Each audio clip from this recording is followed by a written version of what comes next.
Oh, hello everyone and welcome. Thank you so much for joining us on our live stream from the Florida School of Massage community. And for those of you that don't know me, my name is Christina and I'm here with Eze Sanchez. And behind the scenes, we have Sarah Thompson and Chrissy Martinez, who, without them, we just wouldn't be here. So I'm so thankful for them. And we've been very motivated and inspired to continue to get creative and find ways where we can stay in community together, in connection with one another through these ongoing, crazy, extraordinary times that we're living in. And of course, we're not at FSM today. We're coming to you from our respective homes. And we're so looking forward to resuming classes as soon as we can. And as always, I know that we have a lot of listeners from all different backgrounds, and some of you are very familiar with our community. And for those of you who are brand new, I'd like to say welcome. And yes, we are a massage school, and yet it is so much more than that. And many of our past students and professionals continue to return to Gainesville during normal times for continuing education and advanced trainings, or also just to dip into this place of ongoing learning, not only of hands-on body work, but also the exploration of our inner world through this vehicle of touch, awareness, and communication, both verbal and nonverbal. However, of course, currently we are still working from home, and we're going to have about an hour today to talk with Eze about his own path to the Florida School of Massage and how he was led to the study of nonviolent communication and developed a career as a life coach and instructor of nonviolent communication. So, yes, we're going to be talking about communication as a necessary and powerful tool in a massage practice, and also a very powerful life skill to support our health and our well-being with ourselves and in all our relationships and all the people that we interact with on a daily basis. So we'll reserve time for your questions and comments towards the last 15 minutes or so.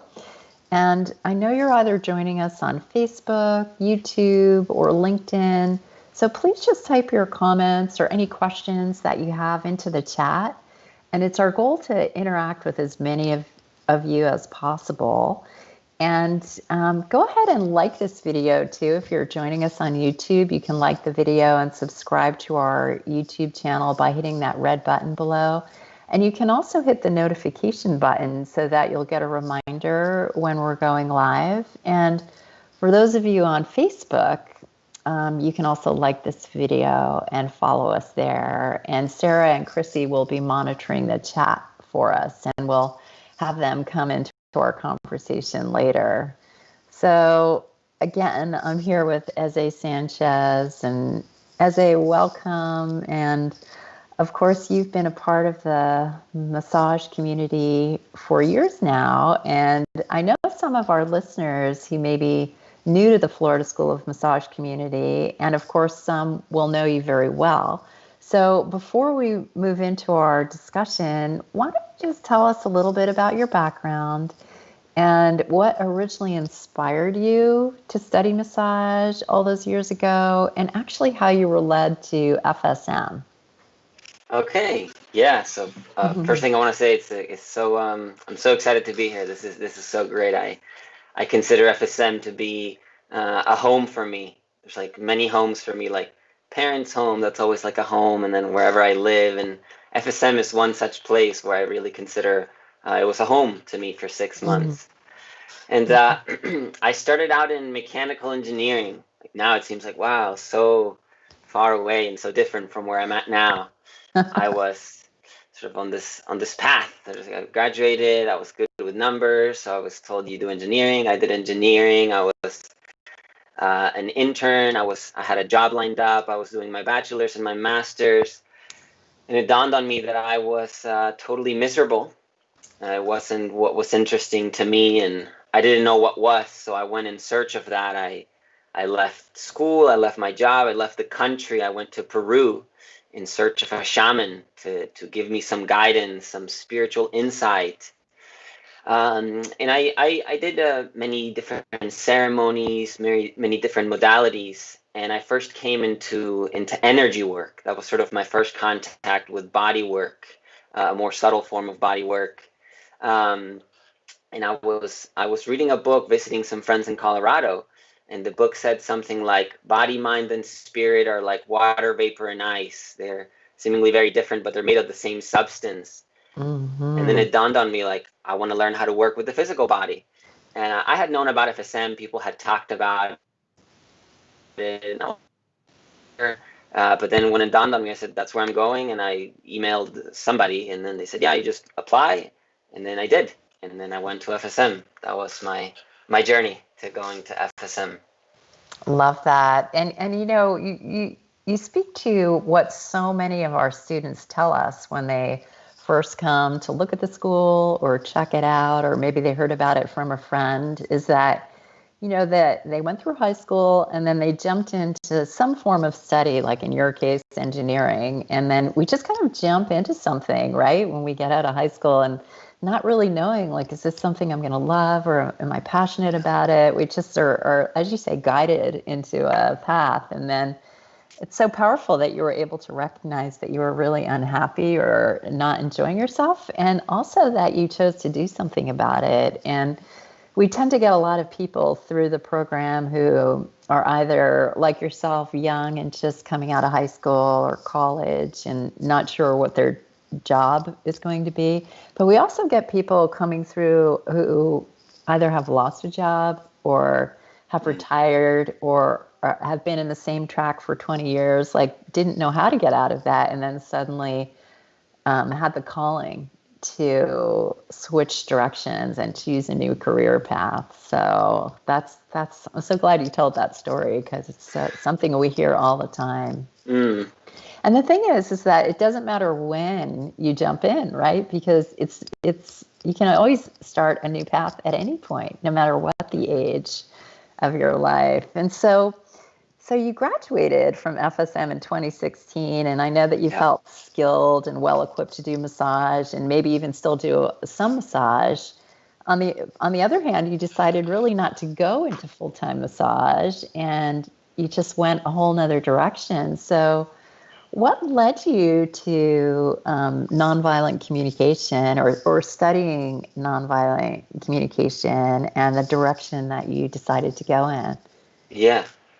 Yeah. So I like how you framed the question in a way. So that same time when I was in Colorado and I read this book, I was becoming more and more aware of this experience of how much I enjoyed supporting people through the medium of communication.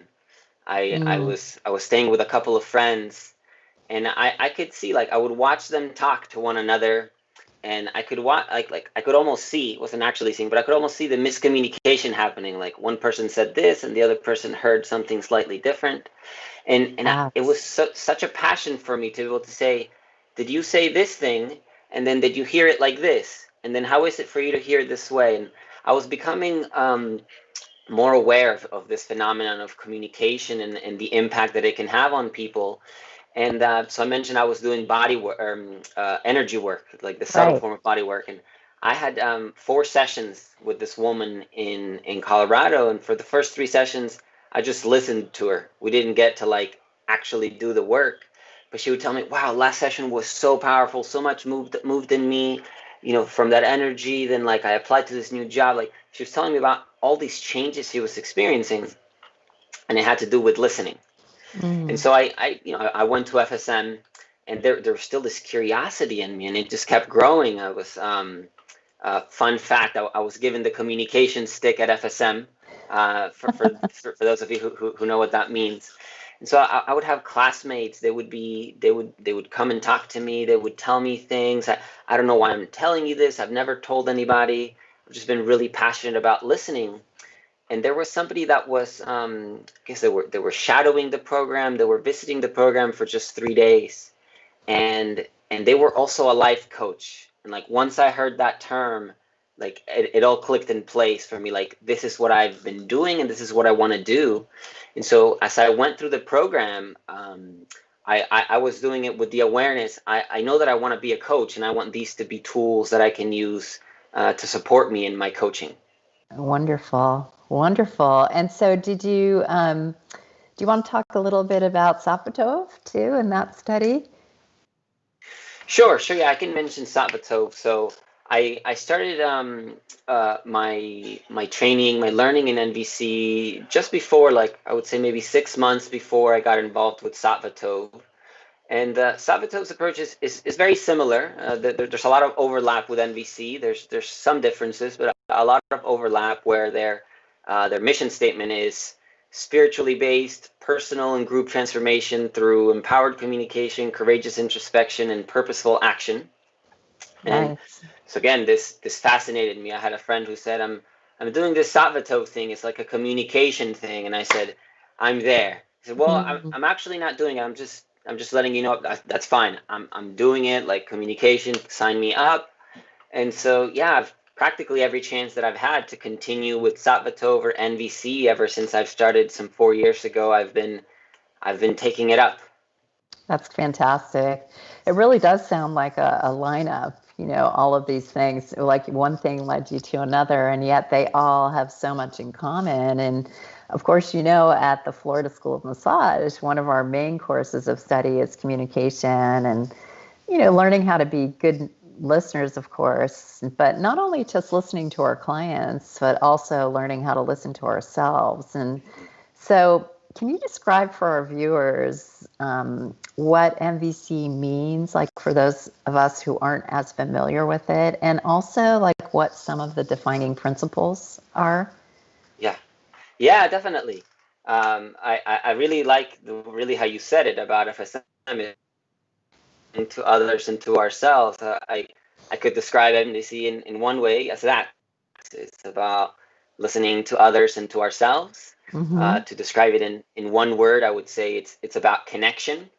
And again, connection is both with others and with ourselves.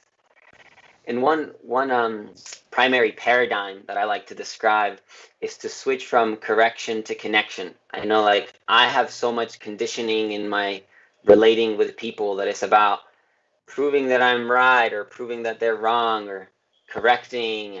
It's not like that. It's more like this. And for me, it's not very connecting when I do that. And so to switch to, of course, we can get into the conversation of what's connection. And when I ask the participants in my courses, usually we come to something about like a mutual understanding.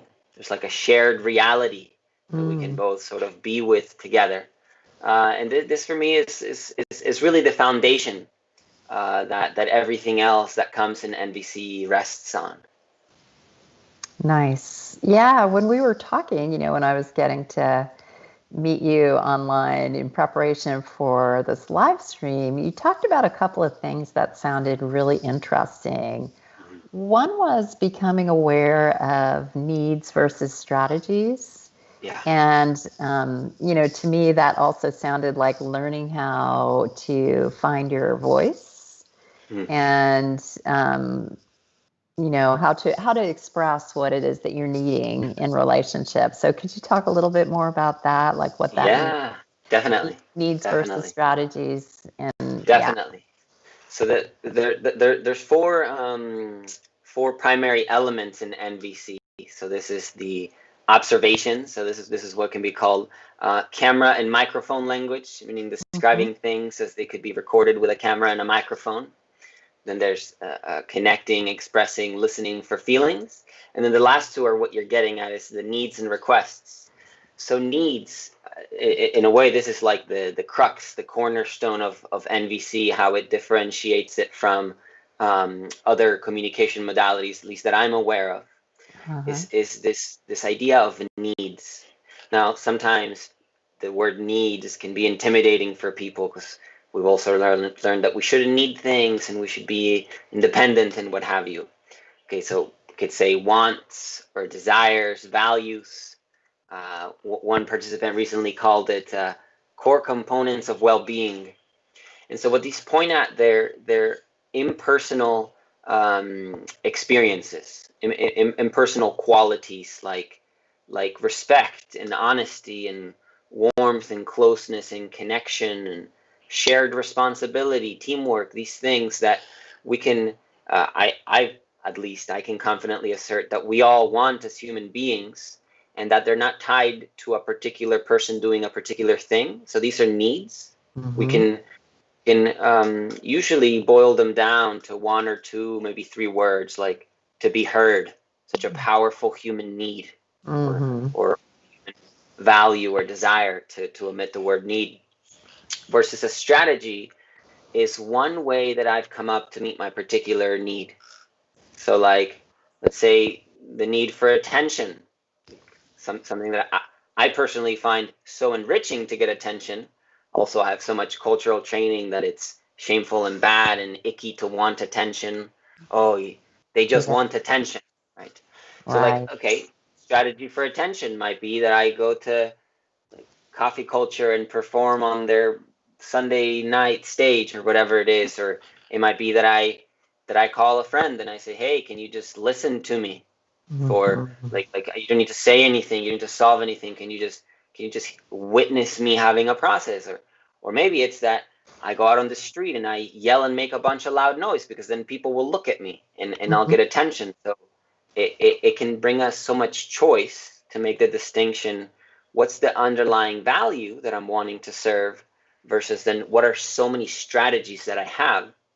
And why it can be valuable to make the distinction is because most of us, when we think of a need, we already have our preferred strategy attached to it. So when I think of connection, immediately I think of spending time with my partner where I get all of their attention and they're not distracted and they're not on the phone and they're not da-da-da-da-da-da-da. And then if I don't get that one thing, to me it's as if I never get my needs met. So learning to make the distinction, I could meet my need also in other ways, really frees me up to have creativity. So that's the need component. And then the other element that you were speaking to is requests. Is then once I'm aware of what need am I trying to serve, then how do I directly ask someone for specifically what I would enjoy for them to do differently? In my experience, how I've learned to ask for things is kind of just to say, I don't like what you're doing. And then hoping that then the person knows exactly what I want them to do differently. And I find it's not a very effective strategy. Versus it could be like, yeah, so like whenever I come home, could you give me a hug? Like just kind of like on a regular basis each day. Or like when I tell you about something that I'm excited about, I would really enjoy for you to hear that you're excited for me, right? To make very specific requests, because it removes the anxiety from the other person to have to guess what it is that I want when I say I'm sad. There's so many different things I could be wanting, and for the other people to figure it out puts a lot of pressure on them. Yes, well said. It sounds a lot like what we call mind reading, right? When you're setting up people that you love or people that you care about to read your mind and to be able to hear in your mind what it is that you're needing or wanting from them. So yeah, it can be really challenging. And I love what you said too, just about your own upbringing and having these cultural habits or habits that we need to unwind when we know that they're no longer serving us. And we all take on roles and responsibilities in our families growing up, and we develop these patterns. Some of them work, some of them don't work. So it's really wonderful that you can offer a whole training on Gnvc or nonviolent communication just to continue to grow in that direction. And it's just a wonderful thing to practice and study our whole lives. Like the more that we can embrace communicating nonviolently, the more enriching and intimate our relationships become, and the more authentic too.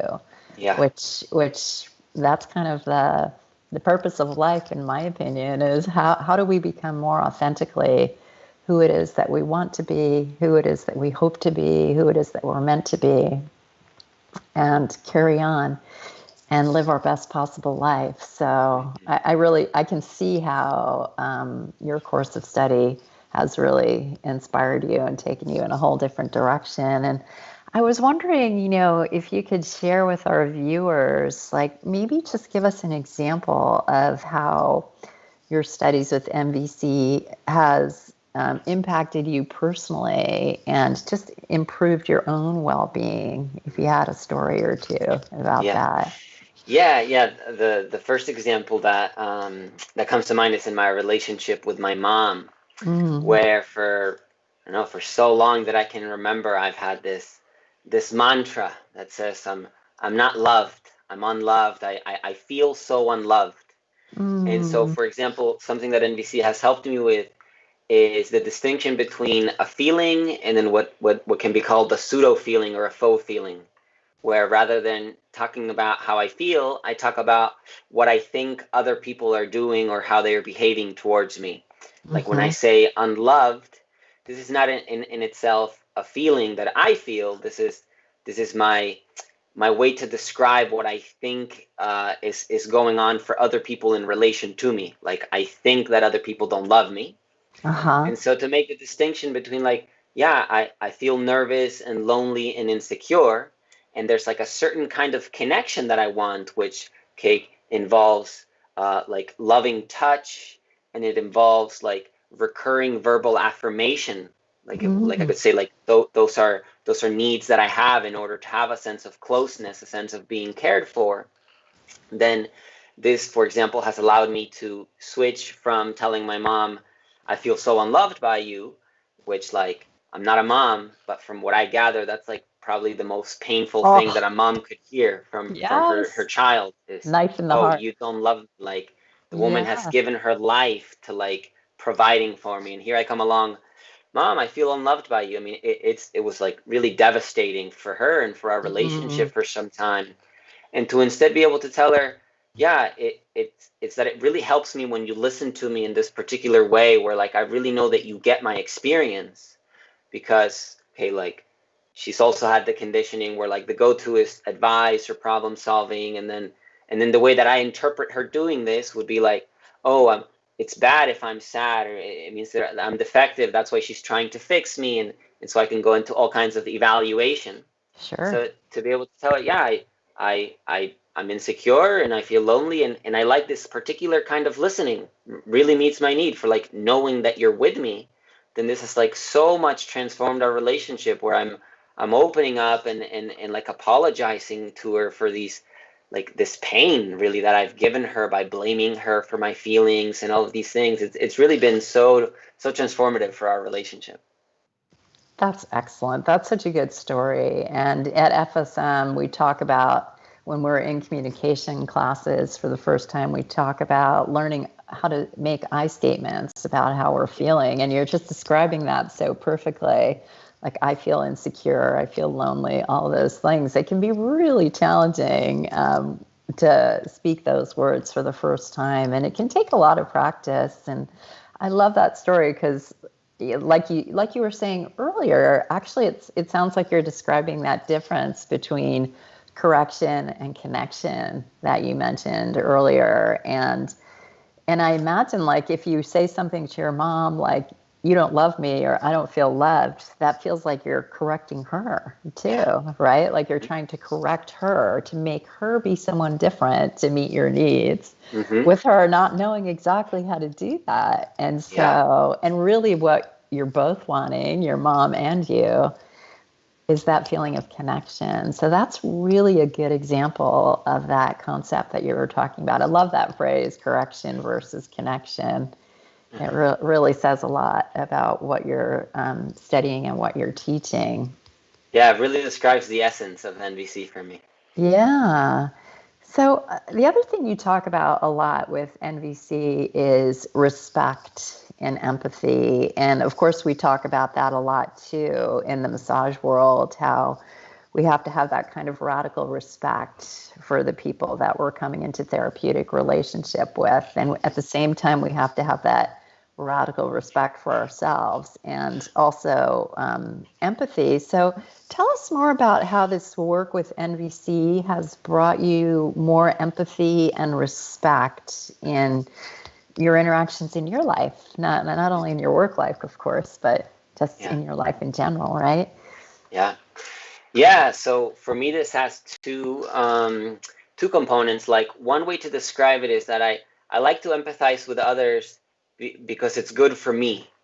Meaning, like, when I see others, like through my conditioning of like fault finding and blaming others, like when I call that this person is bad or this person is careless or foolish or irresponsible, I find it's stressful for me to create a reality where I live in a world with careless and stupid people or whatever names my mind might come up with. And so to instead like be able to empathize, like, okay, that this person is trying to meet some need. It feels healthier for me to see other people in the world as innocent, as trying to meet their own needs, than as like creating enemies. I don't like to live in a world where I have enemies. So NVC this is one way that it helps me to live with more ease and more care, is that I get to live in a world where everybody's sort of like trying to meet their needs rather than like they're out to get me or they're evil people. But also self-empathy is really the foundation of NVC. Like in my courses, I talk about it later on because it's also, I find, more challenging. Like my experiences, I know this is certainly true for me and it's been true for many people in my life, that we tend to be a little bit harsher with ourselves than with other people. So this is why it comes later on, but it's really the foundation that I'm my longest standing relationship in this lifetime, at least, with myself, right? And so, like the saying goes, like we're as nice as how mean we are to the person we're least nice to, something like this, and that oftentimes tends to be us. So this is also not that I always empathize with myself, but whenever I remember, it's so alleviating to switch from calling myself a name on this side or calling, oh, you're such a procrastinator. No, you're just like so uptight and like you don't let me have free time. No, well, you're just a slob. Like, okay. And then to listen to like, okay, like what are you wanting? Like I said that you're frustrated because I don't know, you really want us to like manage our time in a way that like creates balance. Yeah, that's exactly it. And is it also that like amidst that balance that you want to play, like you want to have some time to like, yeah, absolutely. And then to see the needs alive inside of me helps me to decriminalize or devillainize myself. And this is so good because kind of like a core struggle for me in my life is this theme of like being not good or not good enough or even just outright bad. And so to be able to devillainize myself is such a gift. Such a gift. Yeah, that's just beautiful. And I am sure so many of our listeners can relate to that because I think you're right. I think most of us, we're so similar as human beings. And I think that most of us are our own worst critics. And we can get that voice going in our head where, as you say, I'm not good enough or I'm not enough, ... right? I'm not a good enough husband, or I'm not a good enough father, or I'm not a good enough sister, or all those things. And self-empathy is definitely a learning skill, right? Something that we have to cultivate and work on cultivating, and takes a lot of practice, I'm sure. And well, anyway, you've given us a lot of thoughts and a lot to reflect on. And I know you'd like to take us through an exercise of some sort. So in your work, you talk about ways in which we all bend reality, and through awareness, how we can practice unbending reality. So maybe you could just talk about that a little bit and just set us up for whatever exercise you want to take us through. Yeah, definitely. So, so bending reality. This for me applies to the first two elements of NVC that I spoke about: making observations using the camera and microphone language, and also feelings. Where, okay, like I know the way that I learned to communicate is not very objective. before learning about NVC, where the way I might describe something is, well, kind of the problem is that you're being unfair, and then sort of leaving it at that. Actually, yeah, it's just that you should be nicer, or you're being inconsiderate. And so I find that this is kind of bending reality, where like maybe what happens is, I don't like the idea that you proposed about how to manage our shared expenses for this purchase. I don't like the idea of me paying for 60% and you paying for 40%. Like, then this is more objective. So what I mean by bending reality is mixing evaluations into observations. Like when I tend to describe things, rather than describing what I see and hear, I describe what I think about what I see and hear.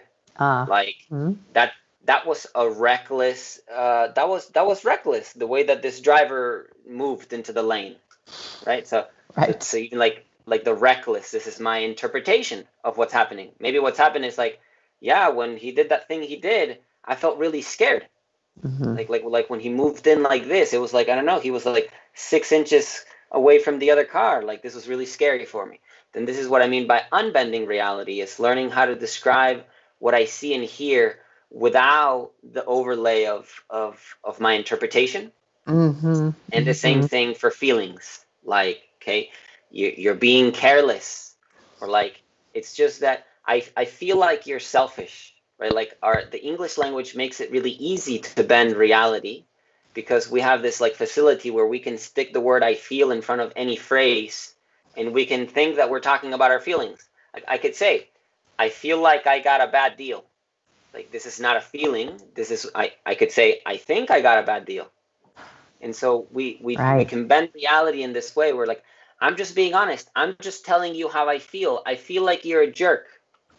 Right? So this is not a feeling. All of this is my thoughts.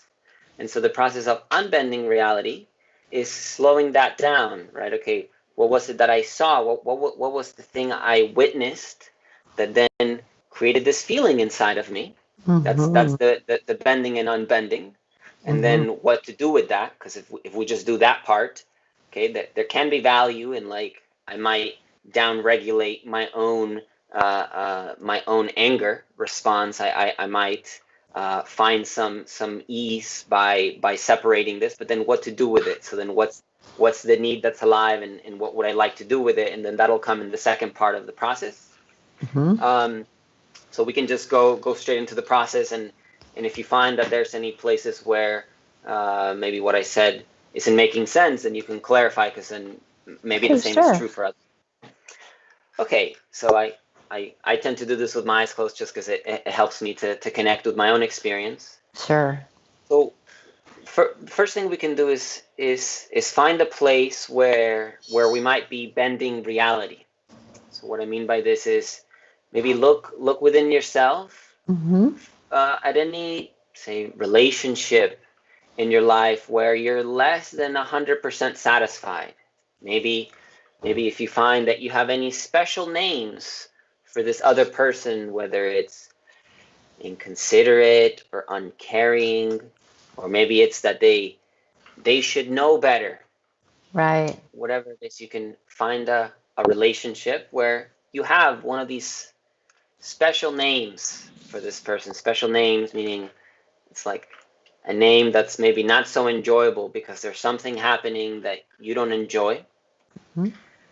So when you bring this to mind, like, let's say maybe it's an example that, okay, that with my partner, maybe I'm not satisfied with something that's going on in this relationship. So I have the special name for my partner of selfish. They just really only care about themselves. And so now we can make this very specific. So let's find a place where this is applicable, where this name is alive for you. See if you can describe one situation that played out in camera and microphone language, in language that can be seen by a camera and recorded with a microphone, meaning selfish. A camera can't see selfish, but what a camera can see is, oh, well, I I gave you a neck massage for 15 minutes, and then I asked you if you would give me one, and then you said you felt tired, right? Then this is camera and microphone language. The camera and microphone can record this. So this is the first important step, is to start from reality. To start from reality where everybody around would agree, meaning, is the partner selfish? Maybe not everybody agrees. Maybe somebody says, oh no, they're just taking care of their needs, or they're stressed, or whatever. But okay, yeah, I gave them a massage for 15 minutes, asked them for one in return, and then they said no. Everybody would agree, because this can be recorded with a camera and microphone. So even if we stop here, this is the unbending reality. Even if we stop here, my experience is so many of conflicts, like when I do couples coaching or mediation, so much of the conflict comes from this place of not being able to describe what's the thing that I feel some type of way about. Even if we don't yet describe the feeling, just right there, there's so much value. Okay, so you have this in mind. What's the situation? And then notice how you feel about it in a way that describes a feeling that's alive inside of you. What I mean is, unloved, that requires another person for you to be able to say that I am unloved. It requires somebody else to be there. So feelings we can describe in a way, it doesn't require anybody else to be or do anything for me to have the experience. So like lonely can be, I don't need others. Others could be there or could not be there, and I'll have the experience. Unloved, on the other hand, again, requires that somebody be there and either do something or not do something. Right? Same thing as like attacked. It requires that somebody else be there to do something for me to say that I'm feeling or being attacked. But maybe like scared.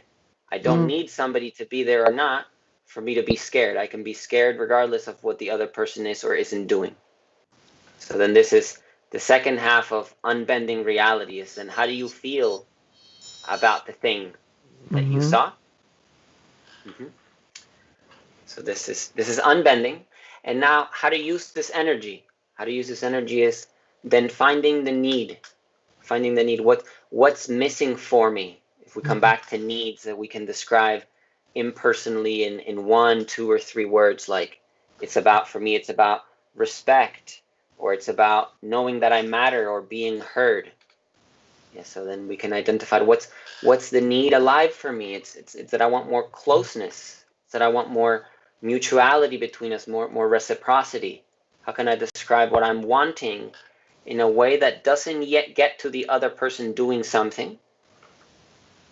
And then the final component is, yes, then what would I enjoy very specifically that the other person do differently in order for me to have this need met? So if it's the example with the partner that, yeah, I gave you the massage and you didn't, and blah, blah, blah, and then I feel sad because what I'm wanting is, I'm wanting reciprocity. I'm wanting this like mutuality between us. And so then my request might be, okay, and then are you open to giving me a massage sometime later this week whenever you do feel available? And to use very specific language for how to get my need met that doesn't leave the other person to guess. So this is sort of an abbreviated process of how to go through unbending reality and using what I find there to create a change in the world. Like for me, it's a very practical life skill. It's not just about like the inner work, but then how do I take it out there in a way that like, right, it's be the change you want to see in the world that's valuable, and then also advocate and ask for specifically the kind of change that you're wanting. Don't leave it up to the other person to guess. Don't just say, I want reciprocity. I want reciprocity in this very particular way. Are you open for that? Yes. That sounds really clear to me. I think you described that really well. And I like what you said about just having a positive effect in the world around you too. And that is one of the main benefits I see of Gnvc or nonviolent communication, is that if I'm learning to express what it is that I am wanting in order to get my needs met, then I no longer am carrying resentment or feelings that I might put out into the world in another way. I might act from resentment rather than act from a place of mutual understanding and connection. So does that sound like I'm understanding what it is that you're Absolutely. describing? Absolutely. I Yeah. know I'm so likely to build resentment if I say, yeah, I want you to care about me, and then I have an idea of what I want you to do in return, but if I don't say it and then you don't do it, yeah, it's like premeditated resentment. I'm gonna be upset that you didn't do the thing I didn't even ask you to do. So true. And it's interesting because that kind of like alienation that we can feel in a relationship, or like we're alone and we can't get our needs met. And Yeah. we can feel that in all relationships. We can feel that with our children, like you described your relationship with your mom, Hmm. or we can feel that with a work colleague, or we can feel that with someone we're encountering in the grocery store. I mean, Hmm. it has that much impact in terms of how we are feeling empowered to communicate and get our needs met, and knowing when we can't get our needs met, then we can go in another direction to get those needs met too. So we Yes. also learn how to assert ourselves in relationships with other people, and also for our own empowerment and our own quality of life. Yes, Uh, definitely. And then yeah, like the piece that I want to add there is like, yeah, so this is a life skill that can maximize our chances of getting our needs met. Of course, it doesn't guarantee it. There's also right. the process of mourning, of I'm aware of my need and I'm also aware of not getting it met. And Yeah, then this can also be a form of self-empathy where then yeah, rather than like making the other person wrong for not being available, I can yeah. instead mourn my own unfulfilled desire. Yes, that's such a good point. And life doesn't always give us exactly what we want. Definitely And, not. a very personal example I can think of for myself was I had my favorite aunt was diagnosed with Alzheimer's and dementia. And she was just like such a powerful figure in my life, very nourishing to me. I always felt loved in her house, in my relationship with her, in my grandparents' house, and all of that. And I just had to watch that slowly dwindle away. And it was such a mourning because I was in so much grief because there was nothing I could do about losing her and in that relationship. And nothing I could say could change that. I could only just accept it and just continue to love her in the best way that I knew how. And so, anyway, that's just a little Yeah. example of how we don't always get what we want Yeah. in relationships. So, yeah, it's good to have the life skill. That's another important life skill: how to manage that when we're not getting Mhm. what we want. Yeah. Exactly. So, as always, the time is zooming by, and we have about 15 minutes left. And I just want to invite Sarah into our conversation and see if we have any questions or comments in the chat. And if any of you are listening and had some questions for Eze, or comments that you'd like to share, we'd love to hear from you. And Sarah, can you hear us? Yes, loud and clear. So, yeah, just checking in to see if there's any questions or comments. Great Okay. question. Awesome. Love the question.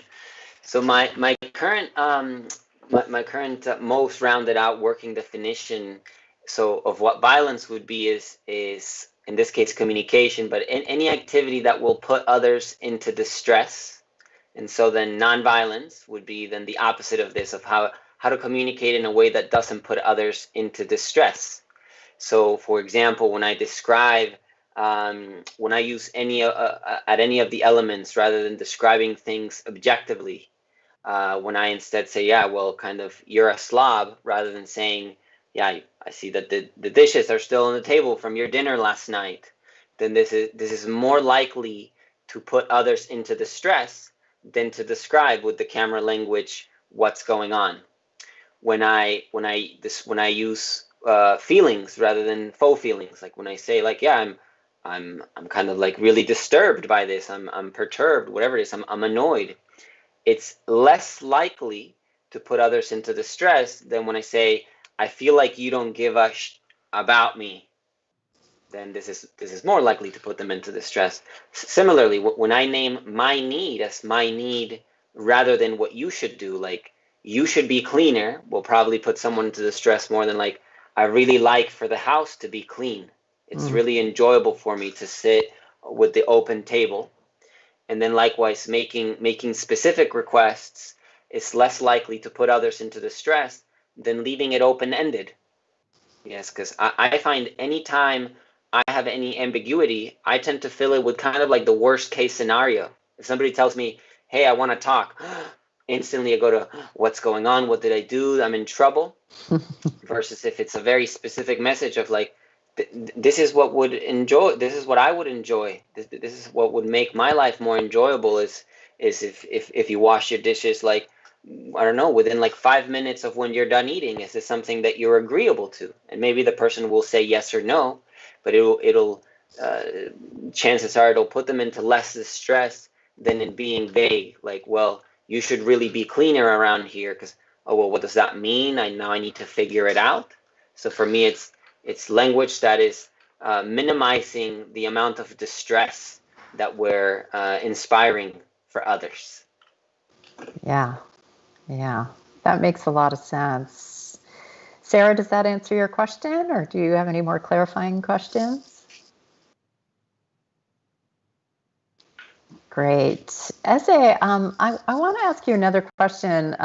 Every time we do a live stream, we always ask our guests, one of the things we talk about at the Florida School of Massage is what it means to live life on your own terms and having a career or work that feels fulfilling and empowering. And I just wanted to ask you that question. What does it mean for you to live your life on your own terms? Yes. Yeah, so I wanna answer it with two parts. One that's more general and one that's for me more specific. The more Sure. general is for me is about being at choice, and like so much in alignment with Gnvc, with what we're talking about here. It's about being at choice for how I respond. Like there's a saying I like very much, between stimulus and response there's a moment of choice. And Gnvc for me really supports me in practicing noticing that gap, that Yes. I don't need to respond to the other person in any other way other than the one that I would most enjoy. And that for me is responding in a way, again, that doesn't put others into distress, and that helps us to create connection and to meet both of our needs whenever possible.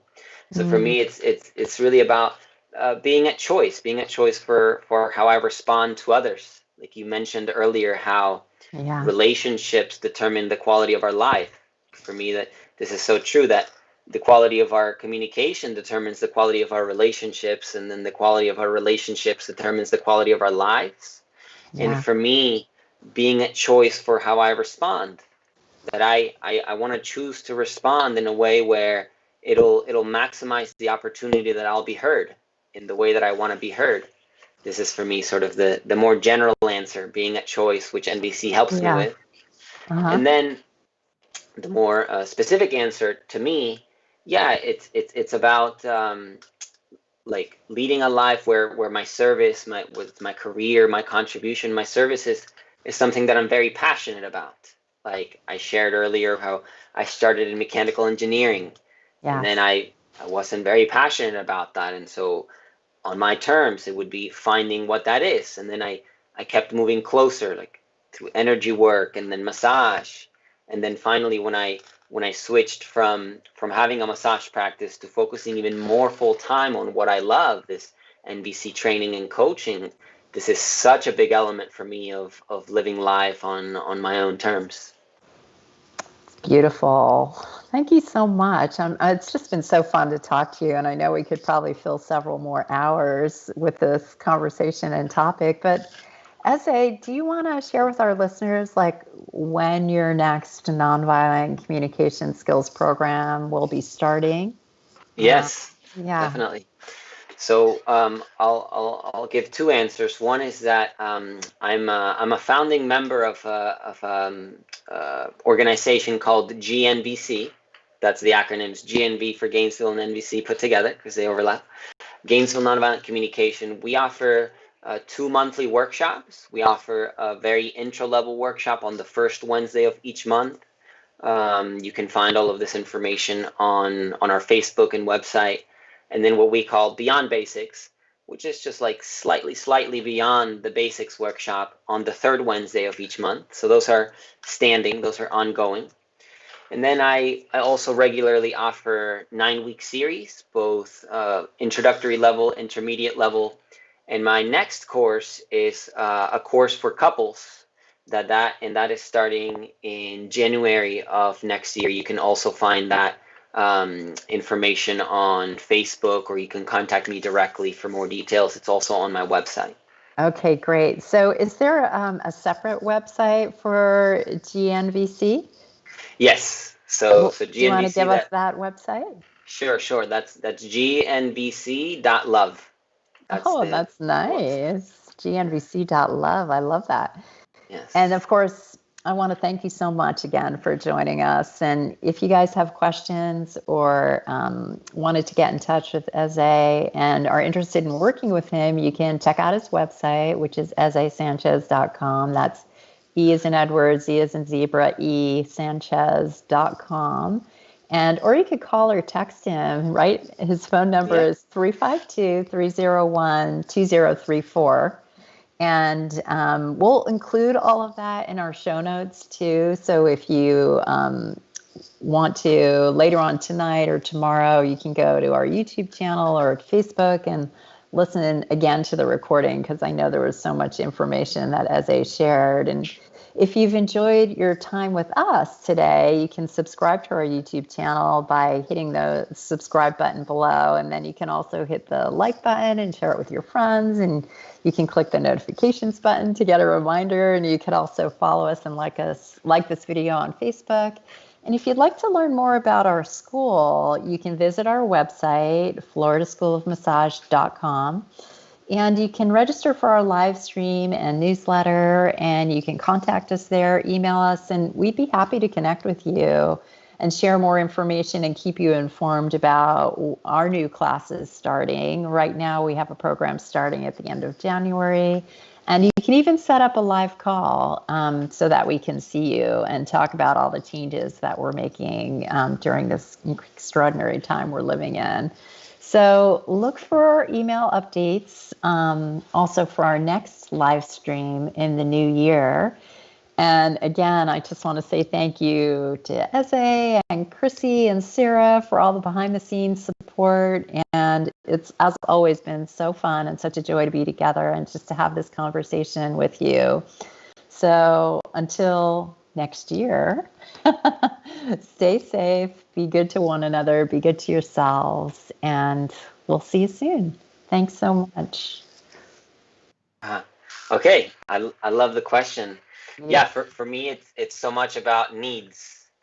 Yeah, so whenever I'm in contact with my own needs, this will automatically support me to live life on what we're saying here on my own terms.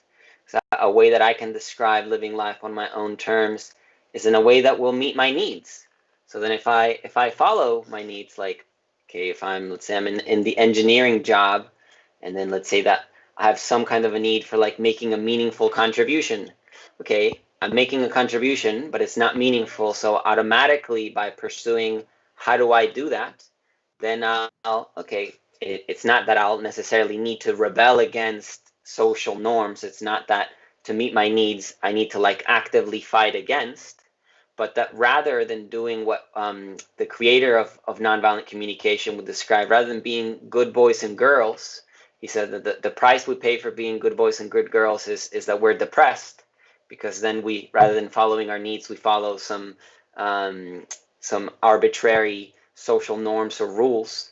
That instead of doing this, then I follow my needs. Like how can I fulfill my needs, which also includes belonging. For practically everybody that I can think of, it includes belonging in a society. So there will be some degree of, okay, how do I meet my needs in a way that's also like caring, loving, respectful to others, because that's included in the human experience, as well as giving, like that it's such a powerful human need to give to others. And so it's inbuilt that by following my needs, I will live in a way that is in harmony with others, because all of these are also needs for each of us.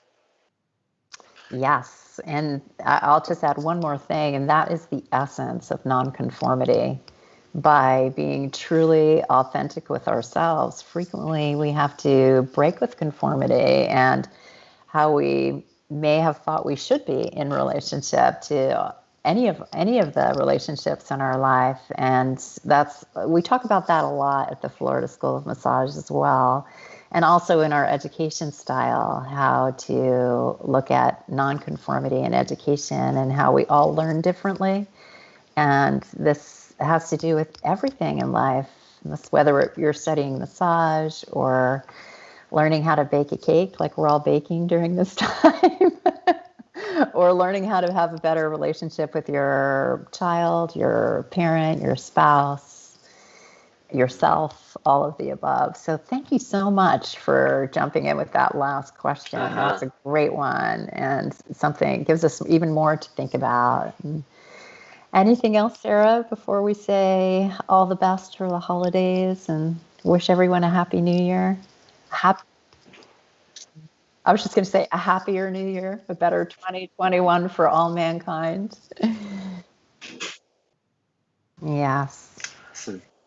Thank you so much, everyone. Okay, well, for the second time, I guess we'll officially say goodbye now, and feel free to listen to the replay. And thank you all so much for being here.